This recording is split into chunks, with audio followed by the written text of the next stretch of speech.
He smirked as she quietly approached the table, an unassuming woman in a thrift store coat, eyes cast downward, hands folded like she didn't belong. Cameras clicked, the room buzzed with low laughter. She wasn't supposed to be here, not in this elite circle of Grandmasters. "Begin," he said, almost mockingly. 30 seconds later, his smile vanished. One move, then another. His eyes narrowed. The crowd went silent. On the fourth move, it was over. Checkmate. A collective gasp, but who was she? And why did she come, not just to play, but to send a message that would never be forgotten? Eleanor was a quiet, middle-aged woman from a small town, the kind of person most people passed by without noticing. In a world that often celebrated noise and spectacle, she moved through life in silence, content to observe rather than be seen. She had spent her years in the background, working simple jobs, living modestly, and hiding a sharp mind that few ever noticed. Raised by her grandfather, a once great chess champion now long forgotten, Eleanor did not learn chess as a game of domination. To her, it was never about winning trophies or applause. Her grandfather had taught her that each piece carried meaning, that strategy reflected the choices of life, and that real mastery came not from loud victories, but from silent understanding. Those lessons became the foundation of her character. After his recent passing, something shifted within Eleanor. She felt a quiet need, not for revenge, not for recognition, but for closure. Entering the tournament was not a pursuit of glory. It was an act of remembrance, a final conversation with the past played out on a checkered board. In stark contrast stood Viktor Malenko, a global chess icon, known not only for his unmatched skill, but also for his towering arrogance. He was theatrical, sharp-tongued, and ruthless toward anyone he deemed unworthy. Viktor thrived on humiliating his opponents, especially beginners, turning matches into performances where he alone commanded the spotlight. Their worlds could not have been more different. One sought peace, the other power. Yet fate placed them on the same board, across from one another, not just to play a game, but to challenge everything the other believed about greatness, strength, and silence. Eleanor quietly registered for a local qualifier in the city. Her arrival went largely unnoticed, until it did not. The moment her name appeared on the roster, accompanied by her modest appearance and unassuming demeanor, murmurs began to ripple through the crowd. Young prodigies, dressed sharply and trained in elite academies, chuckled openly. To them, she was a nobody, a misplaced figure in a world built on recognition and reputation. However, as the matches progressed, something remarkable unfolded. Eleanor defeated each opponent with an elegance that did not seek applause. She played with restraint, never celebrating a victory, never gloating at a loss. Her style was simple but deeply strategic, filled with quiet intelligence rather than theatrical flair. The crowd initially watched in disbelief, then in silence. Soon the media began to take notice. News outlets ran short clips of her wins, accompanied by skeptical commentary. Some referred to her as lucky, others labeled her as a statistical anomaly. No one was ready to call her brilliant. Most dismissed her as a fluke waiting to be exposed. Yet Eleanor kept winning. As she ascended through the ranks, whispers turned into cautious curiosity. Spectators leaned in a little closer. The question began to surface more frequently. Is she real? Still, many believed her luck would run out before the final match. Viktor Malenko, the reigning Grandmaster, certainly thought so. He scoffed at the announcement of her qualification.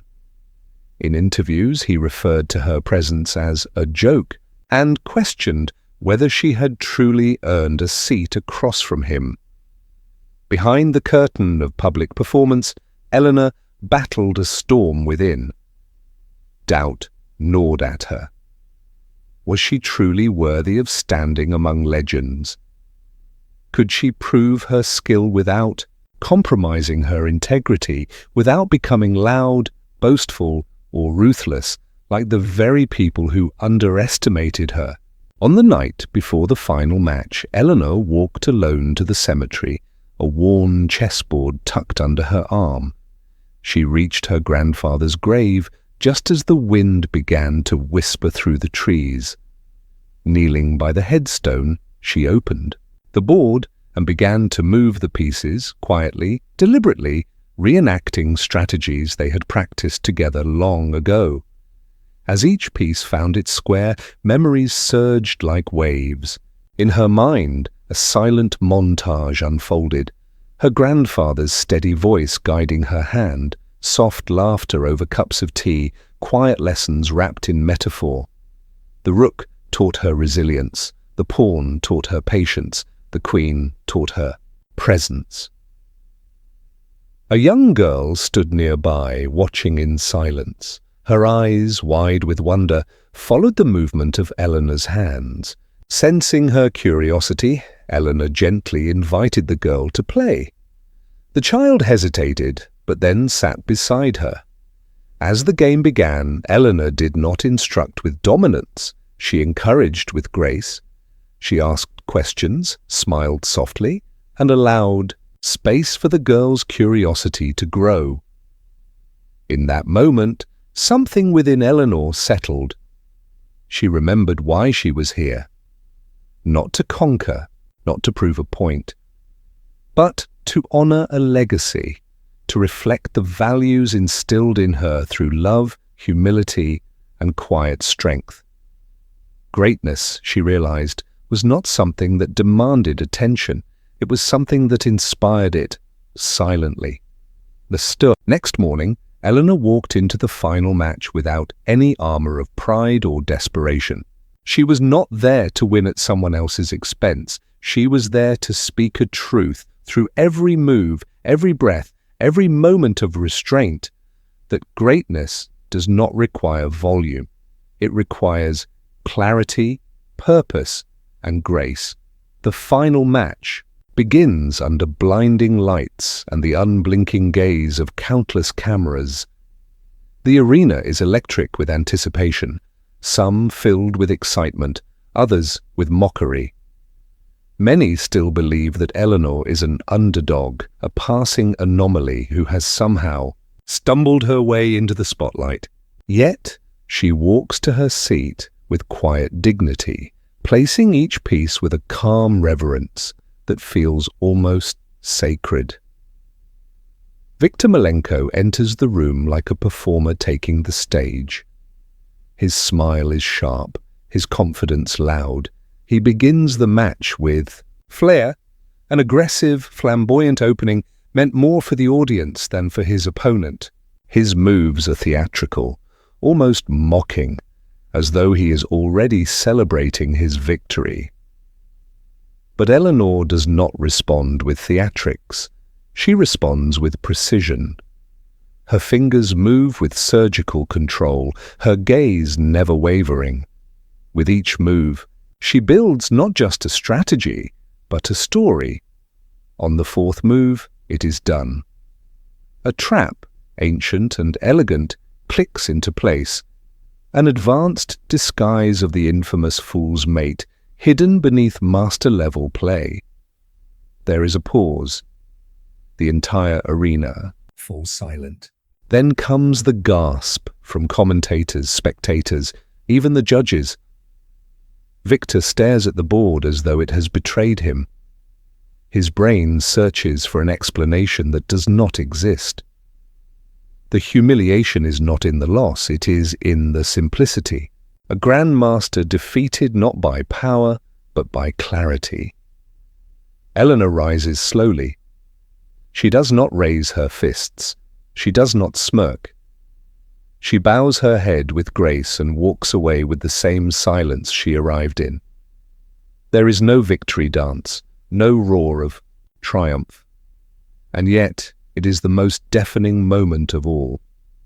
Victor does not just lose a game, he loses the illusion he built around himself, and the world finally sees what quiet power truly looks like. Eleanor disappeared as quietly as she had arrived, declining every interview and turning down all endorsements. Yet something had shifted forever. A legend was born, not out of noise, but through silence. Children in chess clubs now speak her name with reverence. Even Victor, transformed by humility, has begun teaching with newfound compassion. Her legacy is not one of domination, but of quiet dignity.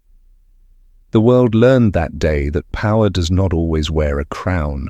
Sometimes it lives in folded hands, steady eyes, and a checkmate whispered like poetry. If this story touched your heart, then share it with someone who may need a reminder. Never judge a book by its silence. True strength often speaks the softest. Please subscribe for more real stories that touch the soul and awaken the spirit